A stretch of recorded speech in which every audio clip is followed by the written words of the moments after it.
발자국 소리의 정체는 잃어버린 무언가를 찾는 듯 천천히 주위를 두리번거리며 걷는 흰 토끼였다. 그리고 이내 탄식하는 목소리가 들렸다. 공작부인, 공작부인, 아 가여운 내 발, 내 털이랑 수염도. 부인이 날 가만두지 않을 것이 불보듯 뻔해. 도대체 어디에 떨어뜨렸담? 앨리스는 곧바로 토끼가 부채와 흰 가죽 장갑을 찾고 있다는 걸 알아차리고는 자신도 함께 찾아보았지만 어디서도 보이지 않았다. 눈물 웅덩이에 빠져 허우적거리는 사이 모든 것이 달라졌고 기다란 복도, 유리 탁자, 작은 문도 깜짝같이 사라졌다. 이내 토끼가 이리저리 찾고 있던 앨리스를 보더니 환한 목소리로 소리쳤다. 메리앤, 여기서 뭘 하고 있는 거야? 당장 집에 가서 장갑이랑 부채를 가져와. 어서 서둘러. 그 말에 앨리스는 겁을 먹고 사람을 잘못 봤다고 말할 겨를도 없이 토끼가 가리키는 방향으로 뛰었다. 날 자기 집 하녀로 착각한 거야. 앨리스는 뛰어가며 혼잣말을 했다. 내가 누군지 알면 얼마나 놀랄까? 하지만 토끼에게 부채와 장갑을 가져다 줘야 해. 내가 찾을 수 있다면 말이지. 이렇게 말하는 동안 앨리스는 작은 집 앞에 도착했고 밝은 청동 문패에는 흰 토끼라고 적혀 있었다. 앨리스는 진짜 메리앤과 마주쳐 부채와 장갑을 찾기도 전에 집에서 쫓겨날까봐 엄청 겁이 나 노크를 하지 않고 곧바로 안으로 들어가 위층으로 올라갔다. 이게 다 무슨 일이람? 앨리스는 혼잣말을 했다. 토끼의 시종이 되다니. 다음에는 다이너가 날 부려먹겠어. 그러고는 그런 일이 생기면 어떨지 머릿속으로 그려보았다. 앨리스 아가씨, 얼른 와서 산책 갈 준비를 하세요. 금방 갈게 유모. 하지만 다이너가 올 때까지 이 생지굴에서 지가 나오지 못하게 감시해야 하는걸.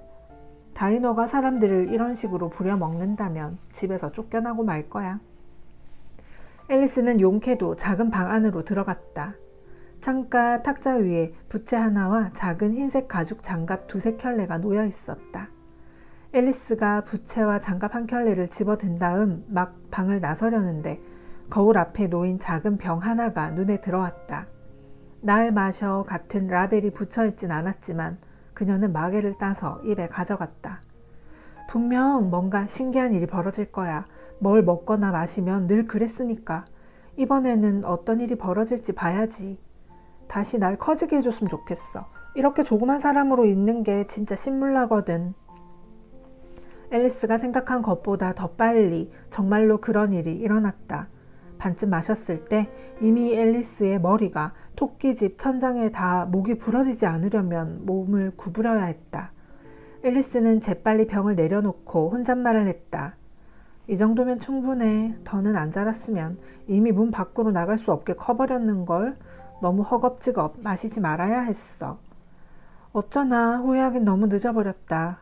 앨리스는 계속 자랐고 이내 바닥에 무릎을 꿇어야 할 지경에 이르렀다. 그러나 곧 그마저도 모자라 문에 팔꿈치를 기대고 다른 팔로는 머리를 감싸고 드러누웠다. 그래도 계속 자라자 최후의 수단으로 한 팔을 창문 밖으로 내밀고 한쪽 다리를 굴뚝으로 뻗었다. 무슨 일이 일어나든 이제 더는 못해. 내가 뭐가 되려는 걸까? 다행히 작은 마법의 병이 효력을 다했는지 몸이 더 이상 커지진 않았다. 하지만 여전히 너무 불편했고 방을 나갈 수 있을 것 같지도 않아서 기분이 나빴다. 집에 가만히 있을 때가 편했는데. 가엾은 앨리스가 생각했다. 몸이 자라거나 줄어들거나 하지 않고 생쥐나 토끼한테 명령을 받을 일도 없고 말이야. 토끼 굴로 따라 들어가지 말걸. 하지만 이런 삶도 너무 신기하잖아. 앞으로 나에게 어떤 일이 벌어질지 궁금해. 동화책을 읽던 시절에는 현실에선 절대 이런 일이 일어날 수 없을 거라 생각했는데 내가 지금 이런 일을 겪고 있잖아. 나에 관해 쓴 동화도 분명 있어야 해. 그래야 한다고. 내가 커서 한 건 써야겠어. 그렇지만 난 이미 다 컸는걸. 앨리스는 슬픈 목소리로 이렇게 덧붙였다. 여기선 더 자랄 공간이 없지만 그런데 지금보다 더 나이를 먹게 되진 않겠지? 할머니가 안 되는 건 좋지만 그렇다면 늘 뭔가를 배워야 하잖아. 그건 싫은데. 멍청이 앨리스. 그녀는 스스로를 꾸짖었다. 여기서 뭘 배울 수 있다는 거야. 그럴 처지도 안 되고 교과서를 놔둘 자리도 없어. 그렇게 앨리스는 혼자 한 편이 되었다가 다른 편이 되었다가 하며 대화를 이어갔다. 몇 분 뒤 밖에서 누군가의 목소리가 들리자 말을 멈추고 귀를 기울였다. 메리앤, 메리앤! 목소리가 말했다. 지금 당장 내 장갑을 가져와. 그리고 우당탕거리며 빠르게 계단을 오르는 발자국 소리가 들렸다. 앨리스는 토끼가 자신을 찾으러 온 것을 알고서 집이 흔들릴 정도로 몸을 떨었다. 지금 자기가 토끼보다 1000배는 더 크다는 사실을 까먹었고 그래서 두려워할 이유가 없다는 것도 모른 채. 토끼가 문 앞으로 와서 방문을 열려 했지만 문은 안으로 밀어 열도록 되어 있었고 앨리스의 팔꿈치가 단단히 막고 있는 통에 열리지 않았다. 앨리스는 토끼가 혼잣말을 중얼거리는 것을 들었다. 그러면 뒤쪽으로 돌아 창문으로 들어가야겠어. 그렇게는 안 될걸?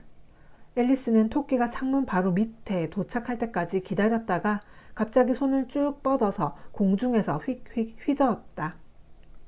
아무것도 잡히지 않았지만 작은 비명과 함께 넘어지고 유리가 깨지는 소리가 들렸다. 그녀는 토끼가 오이를 키우는 온실 같은 곳에 떨어진 것이라 짐작했다. 이내 성난 토끼의 목소리가 들렸다. 팻, 어디 있어? 그러자 앨리스가 한 번도 들어보지 못한 낯선 목소리가 대답했다. 전 여기 있어요. 사과를 캐고 있어요, 주인님. 사과를 캐다니. 토끼가 화난 목소리로 소리쳤다. 여기야, 와서 날 여기서 꺼내줘. 자, 이제 말해봐. 팻, 창문에 있는 저게 뭐야? 네, 그건 팔입니다, 주인님. 팔이라니. 이 멍청아, 저렇게 큰 팔을 본 적이 있어? 창문에 꽉 찰 정도로 크잖아. 물론 그런 걸 본 적이 없었죠, 주인님. 하지만 저건 팔입니다. 그래, 어쨌든 저기 있을 필요 없으니 어서 가서 치워. 그 이후로 긴 침묵이 흘렀고 앨리스는 간간히 속삭이는 소리를 들었다.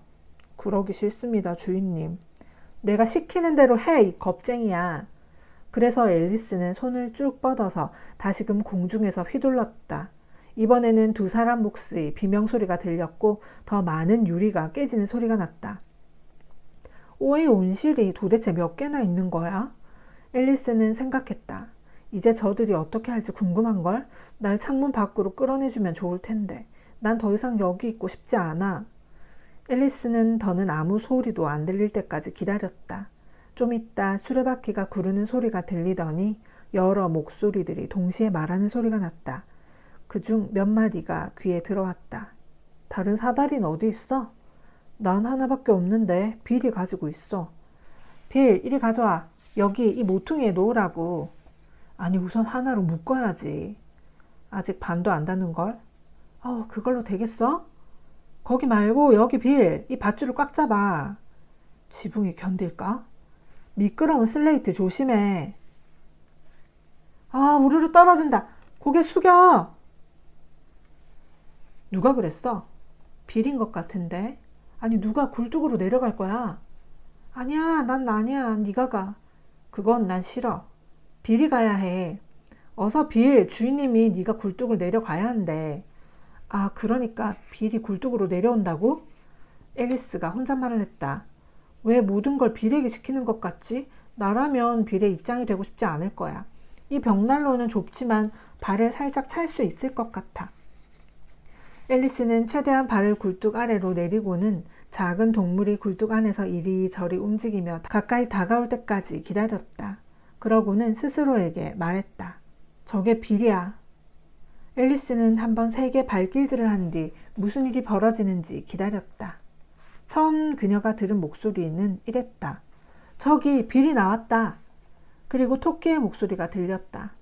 거기 울타리에 서 있는 너, 빌을 잡아 얼른. 그리고 침묵이 흐르더니 또 다른 화난 목소리가 들렸다. 머리를 받쳐줘. 브랜디를 먹이고. 목이 졸리지 않게. 괜찮아 친구? 무슨 일이야? 우리한테 다 말해봐. 마침내 아주 허약하고 울먹이는 소리가 들렸다. 그게 저도 잘 모르겠어요. 아무것도. 고마워요. 이제 좀 괜찮아요. 하지만 너무 당황해서 정신을 못 차리겠어요. 기억나는 거라곤 깜짝 장난감 상자처럼 갑자기 뭐가 저한테 달려들었고 그래서 제 몸이 하늘 높이 솟아올랐던 거예요. 그랬구나. 다른 이들이 말했다. 집을 불태워 없애야 해. 토끼가 이렇게 외치자 앨리스는 최대한 큰 소리로 반박했다. 불을 지르기만 해봐. 다이너를 풀어. 널 잡을 테니까. 그러자 곧바로 쥐 죽은 듯 조용해졌다. 앨리스는 생각했다. 이제 어떻게 할지 궁금한데 생각이 있으면 지붕을 드러내겠지. 잠시 뒤 다른 동물들이 움직였고 앨리스는 토끼가 하는 말을 들었다. 처음엔 손수레 한 짐으로 시작해.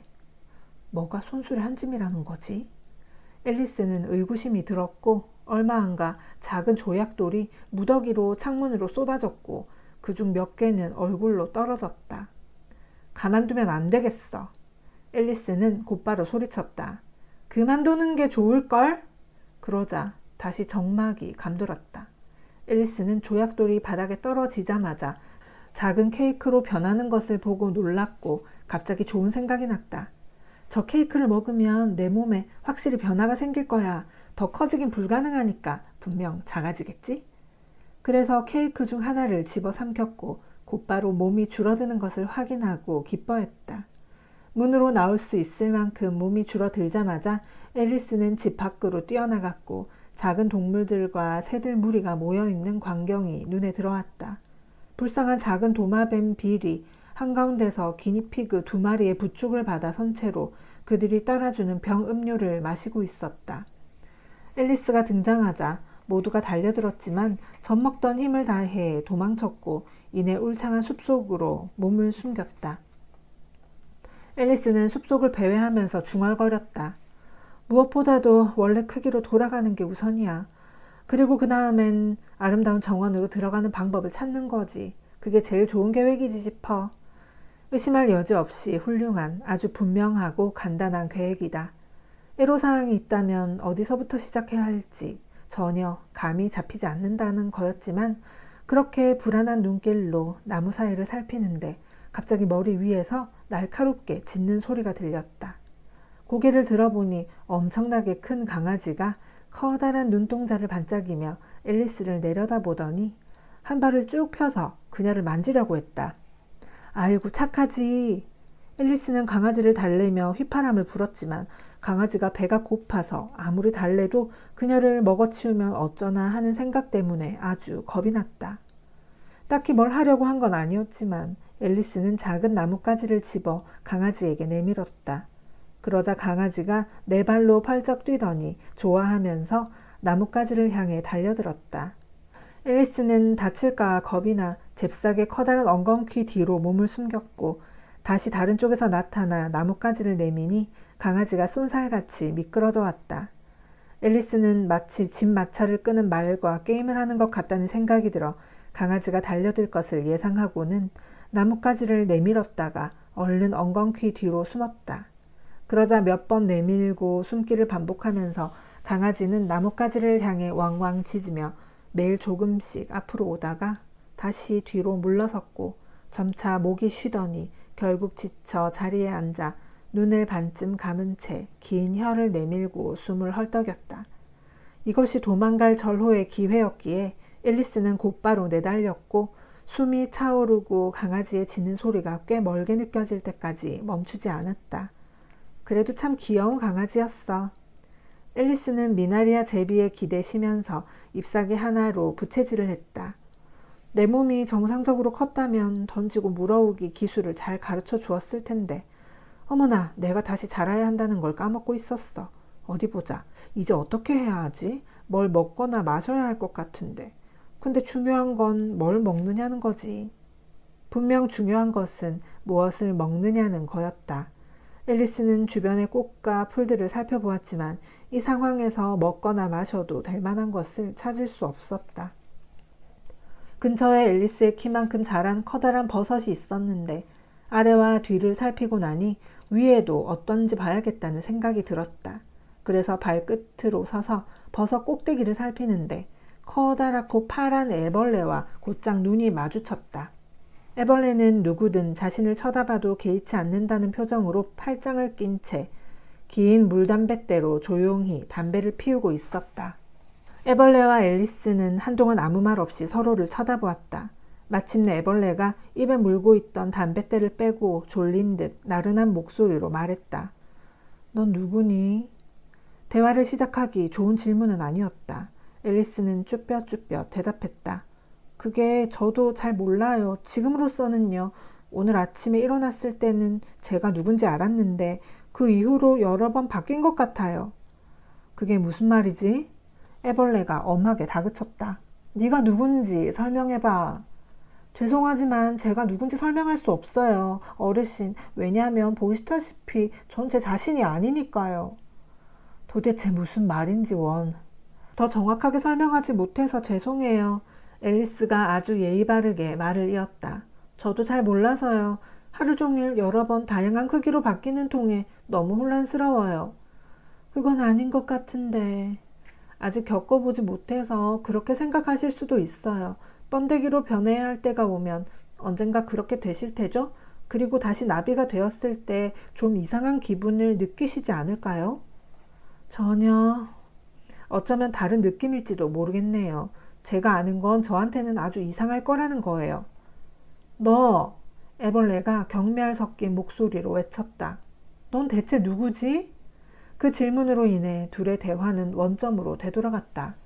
앨리스는 애벌레가 아주 짧게 대답하는 것이 좀 짜증나서 몸을 꼿꼿이 세운 뒤 아주 진지하게 말했다. 제 생각엔 어르신이 누구인지 먼저 말해 주셔야 할 것 같아요. 왜 그래야 하지? 애벌레가 말했다. 또다시 헷갈리는 질문이 나왔다. 앨리스는 좋은 대답이 떠오르지 않았고 애벌레가 아주 불쾌해 보여서 발길을 돌렸다. 이리 돌아와! 애벌레가 그녀를 불렀다. 중요한 할 말이 있어. 앨리스는 그 소리에 솔깃해져서 다시 애벌레에게로 갔다. 화를 잘 다스려. 애벌레가 말했다. 그게 다예요? 앨리스는 끓어오르는 분노를 최대한 억누르며 대꾸했다. 아니? 앨리스는 어차피 할 일도 없고 어쩌면 애벌레가 꽤 값진 조언을 해줄지도 모른다고 생각해 기다리기로 했다. 애벌레는 아무 말 없이 한동안 숨만 헐떡이다가 마침내 팔짱을 풀고 다시금 담뱃대를 뱉더니 이렇게 말했다. 넌 네가 변했다고 생각하는 거지? 유감스럽게도 그래요. 어르신, 전에 알던 것도 기억이 안 나고 같은 크기로 채 10분을 버티지 못해요. 뭐가 기억이 안 난다는 거야? 그게 바쁜 아기 꿀벌을 외우고 싶은데 전혀 다른 게 나와요. 앨리스가 아주 우울한 목소리로 대답했다. 아버지 윌리엄을 외워봐. 애벌레가 말했다. 앨리스는 두 손을 모으고 읽기 시작했다. 제대로 읽지 않았어. 애벌레가 말했다. 완전 정확하다고는 할 수 없겠죠. 단어도 몇 개 바꿨고요. 앨리스가 소심하게 대꾸했다. 처음부터 끝까지 다 틀렸어. 애벌레가 단호하게 말했고 몇 분간 침묵이 흘렀다. 먼저 입을 연 쪽은 애벌레였다. 키가 얼마나 되고 싶은데? 특별히 키에 집착하는 건 아니에요. 앨리스가 재빨리 대꾸했다. 다만 자꾸 바뀌지 않았으면 좋겠어요. 난 모르겠는걸. 애벌레가 말했다. 앨리스는 아무 말도 하지 않았다. 살면서 이렇게 모순되는 경우를 경험한 적이 없었고 게다가 인내심의 한계에 다다르는 중이었다. 지금 키에 만족하니? 애벌레가 물었다. 좀 더 커졌으면 좋겠어요, 어르신. 앨리스가 말했다. 8cm는 정말 형편없잖아요. 정말 괜찮은 키거든. 애벌레가 화를 내며 몸을 똑바로 세웠다. 그의 키가 정확히 8cm였다.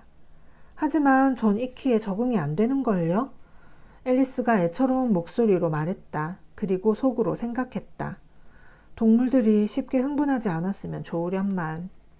시간이 지나면 적응될 거야. 애벌레가 이렇게 말하고는 다시 담뱃대를 물고 피워댔다. 앨리스는 애벌레가 다시 말을 할 때까지 잠자코 기다렸다. 1, 2분쯤 지나자 애벌레가 담뱃대를 입에서 떼고는 한두 번 하품을 하더니 고개를 저었다. 그러고는 버섯 아래로 내려가 풀밭으로 기어가면서 들릴락 말락한 목소리로 말했다. 한쪽은 널 크게 만들어주고 다른 쪽은 널 작게 만들어줄 거야. 한쪽은 뭐고 다른 쪽은 뭐지? 앨리스가 속으로 생각했다. 버섯 말이야. 애벌레는 마치 앨리스의 생각을 듣기라도 한 듯 알려주었다. 그러고는 이내 눈앞에서 사라졌다. 앨리스는 잠시 동안 버섯을 쳐다보며 어느 쪽이 두 부분인지 골똘히 생각해 보았다. 버섯은 완벽한 원형이라 구분하기 정말 어려웠다. 결국 그녀는 팔을 쭉 뻗어서 양손에 닿는 끝부분을 조금 떼내었다. 자, 이제 어느 쪽이 어느 쪽이지? 앨리스는 혼잣말을 하고 효과를 알아보고자 오른손에 든 버섯을 살짝 베어 물었다. 그러자 곧 턱 아래에 부딪히는 느낌이 들었다. 턱이 발에 닿은 것이다. 앨리스는 이 갑작스런 변화가 두려웠지만 급속도로 줄어들고 있는지라 더 지체할 겨를이 없었다. 그래서 얼른 반대쪽 손에 든 버섯을 먹기로 했다. 하지만 턱이 발에 바짝 붙어 있는 통에 입을 벌릴 수가 없었다. 하지만 결국 해냈고 왼손에 든 작은 버섯 조각을 삼켰다. 아, 드디어 머리를 자유자재로 움직일 수 있게 되었어. 앨리스는 기쁜 목소리로 이렇게 외치다가 이내 어디서도 어깨가 보이지 않자 좋은 일이 아니라는 사실을 알게 되었다. 아래를 내려다보니 목이 엄청나게 길어져서 까마득히 먼 아래로 보이는 풀숲 위로 마치 식물 줄기처럼 삐져나와 있었다. 저 푸른 잎사귀들은 뭘까? 앨리스가 자신에게 물었다. 그리고 내 어깨는 어디 있는 거야? 아, 내 불쌍한 손은 또 어디서 찾는담? 앨리스는 말을 하면서 팔을 움직여 보았지만 멀리 푸른 잎사귀 너머가 살짝 출렁이는 것 말고는 아무것도 보이지 않았다. 손을 머리 위로 가져올 수가 없게 되자 앨리스는 고개를 숙였고 목이 뱀처럼 사방으로 자유롭게 움직인다는 사실에 기뻤다. 그래서 우아하게 지그재그를 그리며 풀숲을 파고들어 살피는데 알고 보니 앨리스가 헤매던 숲속 나무들의 꼭대기였다. 그때 나무 바로 아래서 날카롭게 슉 하는 소리가 나서 재빨리 고개를 뺐다. 커다란 비둘기가 그녀의 얼굴로 날아와 거세게 날개를 파닥거렸다. 뱀이야! 비둘기가 비명을 질렀다. 난 뱀이 아니야. 그만해! 앨리스가 붕괴하며 말했다. 넌 뱀이잖아! 비둘기가 한층 누그러진 목소리에 살짝 흐느끼며 이렇게 덧붙였다. 난 최선을 다했지만 아무 소용이 없었어. 난 네가 무슨 말을 하는지 전혀 모르겠어. 앨리스가 대답했다. 나무 뿌리에서도 강둑에서도 산등성이에서도 해봤어. 비둘기는 아랑곳하지 않고 말을 이었다. 하지만 그 뱀들 전혀 반갑지 않아. 앨리스는 점점 더 혼란스러워졌지만 비둘기가 말이 끝나기 전에 대꾸를 해봐야 아무 소용이 없다고 생각했다.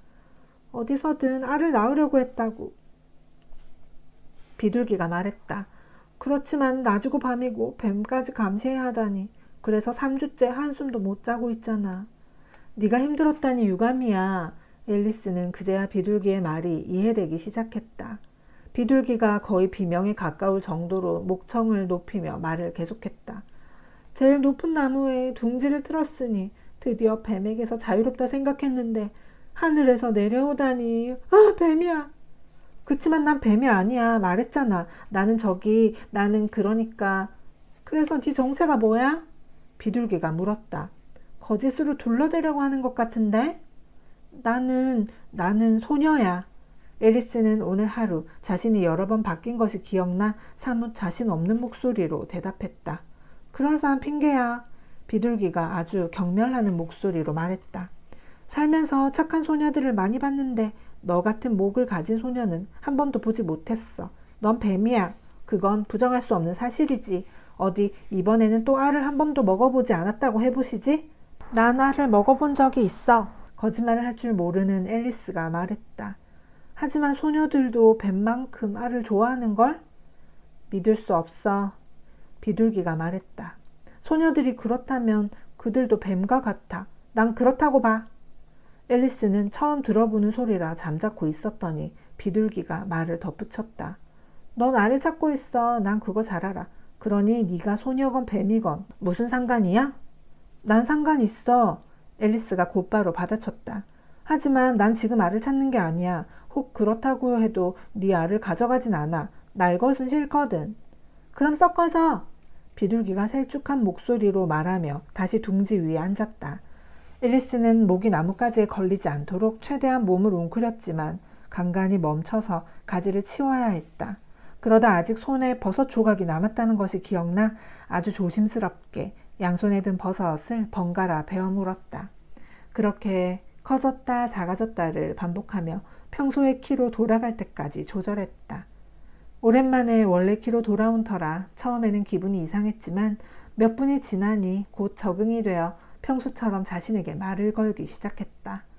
봐, 내 계획의 절반을 이루었어. 키가 자꾸 바뀌어서 얼마나 혼란스러웠는지 원. 매 순간 또 어떻게 바뀔지 결코 예상할 수 없잖아? 그렇지만 난 원래대로 돌아왔어. 이제 아름다운 정원으로 가는 거야. 그게 지금 내가 해야 할 일이겠지? 이렇게 말을 하는데 갑자기 탁 트인 벌판이 나타났고 120cm 정도 되는 작은 집이 눈에 들어왔다. 앨리스는 생각했다. 누가 저기 살든 이 크기론 들어갈 수 없어. 나 때문에 그 집 사람들이 놀랄 테니까. 그래서 앨리스는 오른손에 든 버섯 조각을 다시 베어 물었고 20cm 정도로 작아질 때까지 기다렸다가 집으로 향했다. 앨리스가 집 근처를 서성이며 어떻게 할까 생각하는데 갑자기 제복을 입은 하인이 숲속에서 뛰쳐나오더니 주먹으로 문을 쾅쾅 두드렸다. 그러자 제복을 입은 또 다른 하인이 문을 열었는데 둥근 얼굴에 커다란 눈동자가 흡사 개구리 같았다. 두 하인 모두 곱슬머리 가발을 썼다. 앨리스는 무슨 일인지 너무 궁금해 숲에서 살짝 벗어나 가까이 다가갔다. 물고기 하인이 자기 덩치만큼 큰 편지를 겨드랑이에서 꺼내 상대에게 건네며 엄숙하게 말했다. 공작 부인에게 크로케를 하자는 여왕 폐하의 초대장입니다.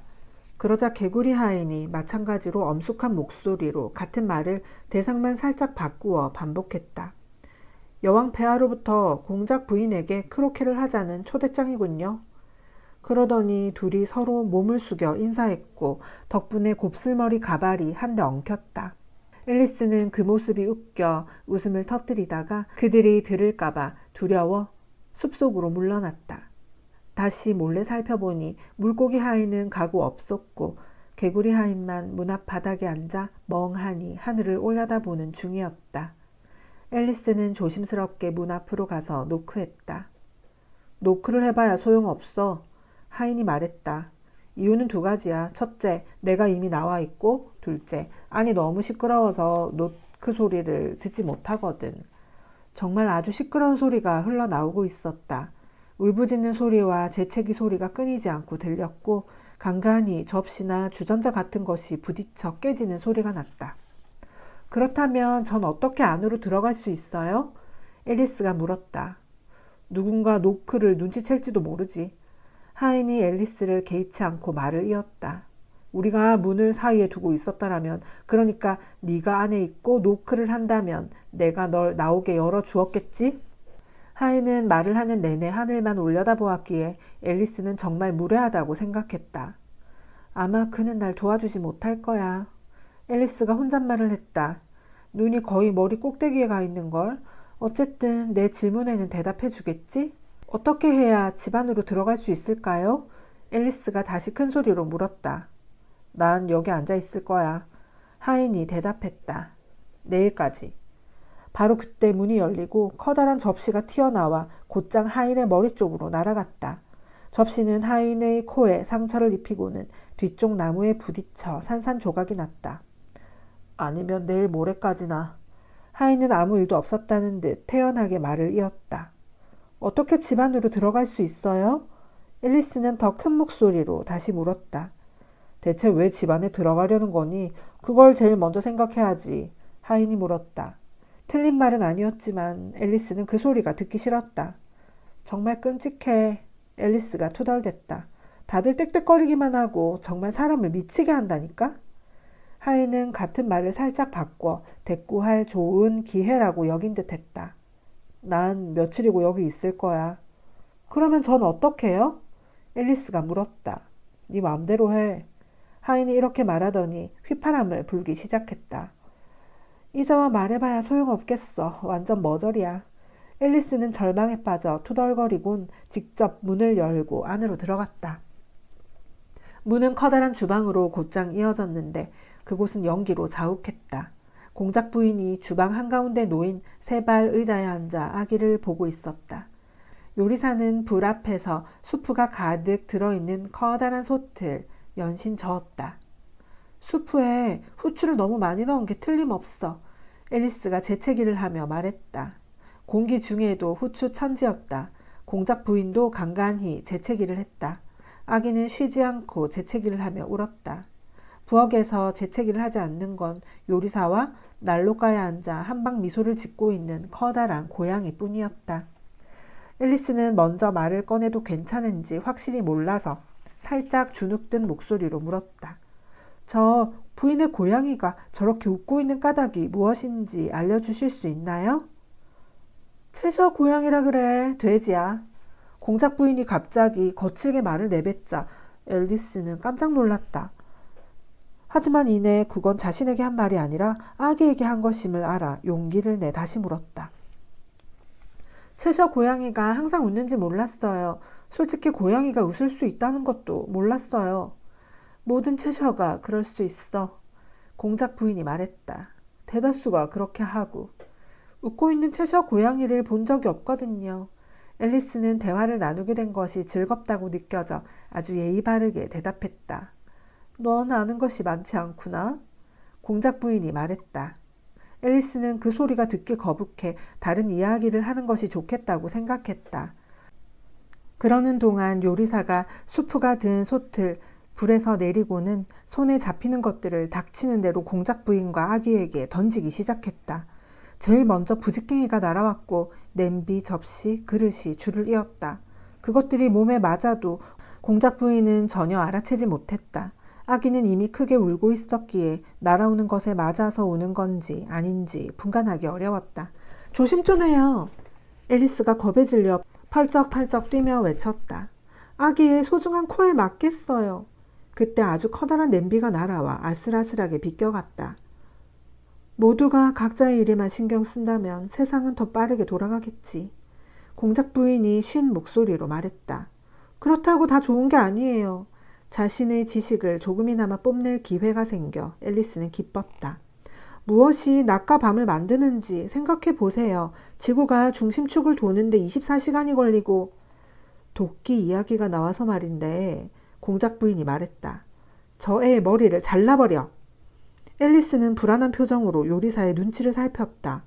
하지만 요리사는 수프를 젓느라 바빠 그 소리를 듣지 못한 듯했고 앨리스는 말을 이어나갔다. 24시간인 것 같은데 아니면 12시간인가요? 저는 귀찮게 나한테 묻지 마. 숫자라면 질색이야. 그러더니 공작 부인은 다시 아기를 돌보기 시작했고 자장가 같은 걸 부르며 한 소절이 끝날 때마다 아기를 세게 흔들었다. 자, 아이를 좀 보고 있어. 공작 부인이 앨리스에게 아기를 던져주며 말했다. 난 가서 여왕 폐하와 크로케를 할 채비를 해야 해. 그러고는 서둘러 주방을 나섰다. 요리사는 부인을 향해 프라이팬을 던졌지만 빗맞았다. 아기는 생김새가 특이하고 팔다리를 사방으로 바둥거리는 통에 안고 있기 힘들었다. 불가사리 같아. 앨리스는 속으로 이렇게 생각했다. 불쌍한 아기는 증기 엔진을 단 듯 우렁차게 코를 골며 계속 몸을 웅크렸다 폈다 해서 처음에는 그저 안고 있는 것만으로도 벅찼다. 제대로 앉는 법을 찾은 뒤 앨리스는 아이를 데리고 밖으로 나왔다. 이 애를 데리고 나오지 않았다면 하루도 못 가 죽었을 거야. 그냥 내버려 두고 오면 살인죄가 되지 않나?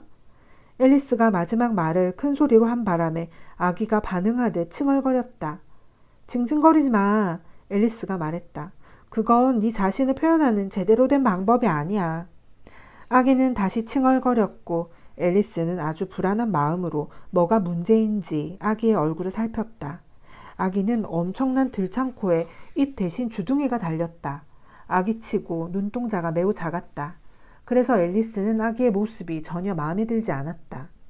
울고 있어서 그렇게 보이는지도 몰라. 앨리스는 이렇게 생각하고 다시 눈을 들여다보며 울었는지 살폈다. 하지만 눈물은 보이지 않았다. 앨리스가 진지한 목소리로 말했다. 네가 돼지로 변한다면 난 더 이상 널 봐줄 수 없어. 알겠니? 가엾은 아기는 다시 흐느꼈고 둘은 한동안 아무 말도 하지 않았다. 앨리스는 이런 생각이 들었다. 집에 이 아이를 데려가면 어떻게 해야 하지? 아이가 다시 심하게 칭얼거리자 앨리스는 심각하게 그 얼굴을 쳐다보았다. 분명했다. 아기가 아니라 새끼 돼지다. 그러니 데리고 다니는 건 터무니없는 일이다. 그래서 앨리스는 새끼 돼지를 바닥에 내려놓았고 돼지가 조용히 숲속으로 사라지는 것을 보니 한결 마음이 놓였다. 사람으로 자랐다면 엄청 못생긴 아이가 됐겠지. 하지만 돼지치고는 아주 잘생긴 거야. 그리고 자신이 아는 돼지를 닮은 아이들을 떠올려보고는 또 중얼거렸다. 그 애들을 돼지로 바꿀 방법을 알면 좋을 텐데. 그러다 앨리스는 몇 걸음 떨어진 나뭇가지 위에 채셔 고양이가 앉아있는 걸 보고 살짝 놀랐다. 고양이는 앨리스를 보고 씩 웃었다.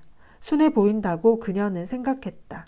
그래도 아주 긴 발톱과 뾰족한 이빨이 많으니 조심해야겠다고 느꼈다. 채셔 야옹아! 앨리스는 그렇게 불러도 되는지 몰라서 주눅든 목소리로 말했다. 하지만 고양이는 더 활짝 미소를 지었다. 봐, 아직까진 좋아. 앨리스는 이렇게 생각하고 말을 이었다. 여기서 나가려면 어디로 가야 하는지 알려주겠니? 네가 어디로 가고 싶은지에 달렸지. 고양이가 대답했다. 별로 상관없어. 그게 어디든. 앨리스가 말했다. 그럼 어느 쪽이든 가도 되잖아? 다만 어딘가에 도착할 수 있으면 좋겠어. 앨리스가 덧붙였다. 좀 많이 걷게 되면 어디든 도착하지. 앨리스는 그 말을 부정할 수 없어서 다른 질문을 해보았다. 여긴 어떤 사람들이 살아? 고양이가 오른발을 들고 알려주었다. 저쪽으로 가면 모자 장수가 살아. 그리고 이번에는 왼발을 들었다. 저쪽으로 가면 3월 토끼가 살아. 어디든 네가 가고 싶은 곳으로 가. 어차피 둘 다 미치광이거든.